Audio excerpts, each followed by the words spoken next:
ओम नमः शिवाय, हर हर महादेव, जय महाकाल। कैसे हैं आप सभी शिव भक्त?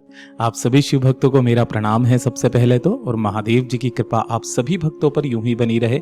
आपके जीवन के दुख, आपके जीवन के कष्ट सारे खत्म हो, यही मैं महादेव से प्रार्थना करता हूं, विनती करता हूं।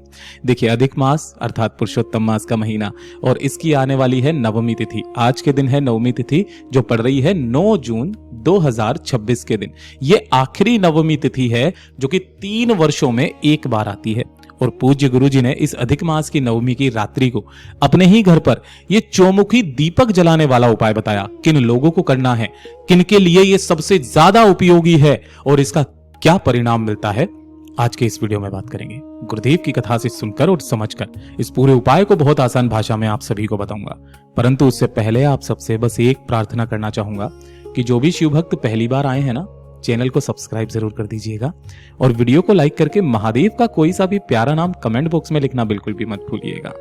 पूज्य गुरु जी ने कहा, आज की रात्रि आप सभी लोगों को एक काम करना है। आपको मिट्टी का नहीं, इस बार मिट्टी का दीपक आपको नहीं बनाना है, आपको बनाना है आटे का एक दीपक, मात्र एक दीपक, आटे का दीपक। ठीक, अब एक दीपक जो आप बनाओगे कैसा भी बना लो, चाहे आप ऐसा बना लो, गोल बना लो, चाहे आप किसी भी तरीके का। बाती से पता चलता है कि आप एक मुखी बना रहे हो, 2 मुखी बना रहे हो या फिर 4 मुखी बना रहे हो। ठीक है, तो आप कोई सा भी एक आटे का दीपक बना लेना। इस आटे के दीपक में आपको 4 लंबी बातियां लगानी है। कैसे करके लगेगी? जैसे मान लीजिए आपने गोल बनाया है ना, तो ये एक इस तरीके से लगाना, एक इस तरीके से लगाना, एक इस तरीके से लगाना और एक इस तरीके से लगाना। 4 लंबी बातियां लगानी है और इसके अंदर जो भरना है वो सबसे महत्वपूर्ण है।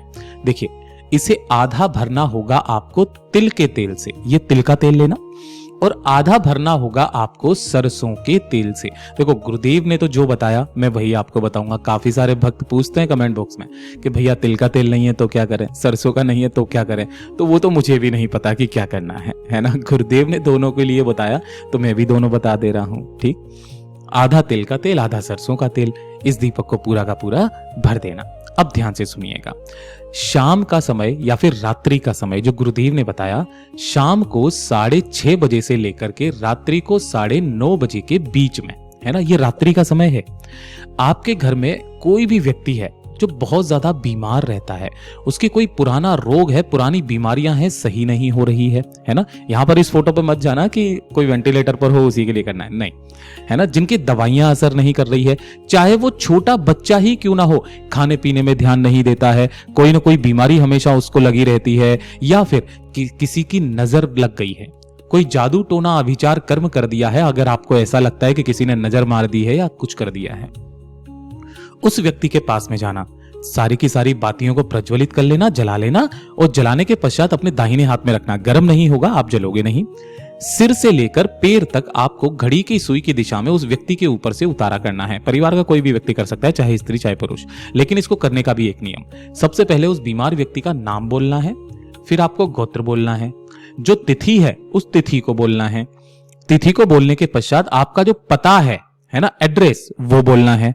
बोलने के पश्चात नरसिंह भगवान का नाम लेकर, किनका? नरसिंह भगवान का नाम लेकर के 21 बार आपको सिर से लेकर पैर तक घड़ी की सुई की दिशा में घुमा लेना है। ठीक है, घुमाने के पश्चात इस दीपक को लेकर के आपके घर का जो केंद्र बिंदु है, देखो इस तरीके का दीपक बनेगा, ये चीज ध्यान रखना। इसके अंदर डालना कुछ नहीं है, ये हमने कोई दूसरा उपाय किया था, उसका मैंने फोटो ले लिया था। 4 बत्ती का दीपक कुछ इस तरीके से होगा। आपके घर का जो मुख्य दरवाजा ना, उतारा करने के पश्चात घर के दरवाजे पर जब आप घर के अंदर जाते हो, तो जो आपका दाहिना हाथ पड़ता है ना, ये वाला, हाँ, इस तरफ में आपको उस दीपक को नरसिंह भगवान का नाम लेकर के थोड़ा सा दूर की तरफ में आपको रख देना है। अब ये चीज जरूरी नहीं है कि ये आपके पूरी रात्रि भर जले, ऐसा कोई जरूरी नहीं है ना। जितनी देर तक जलता है जलते रहने दीजिएगा, बाबा से कामना करके, विनती करके। और ध्यान रखना, इसको जमीन पे डायरेक्ट मत रखना, इसके नीचे कुछ भी गेहूं के, चावल के, हरे मूंग के फूलों की पत्तियां, कुछ भी आसन के तौर पर जरूर लगा दीजिएगा। गुरुदेव ने कहा, अगले आने वाले 3 दिनों के अंदर अंदर उस व्यक्ति के स्वास्थ्य में सुधार आने लगेगा। ये शिव तत्व है।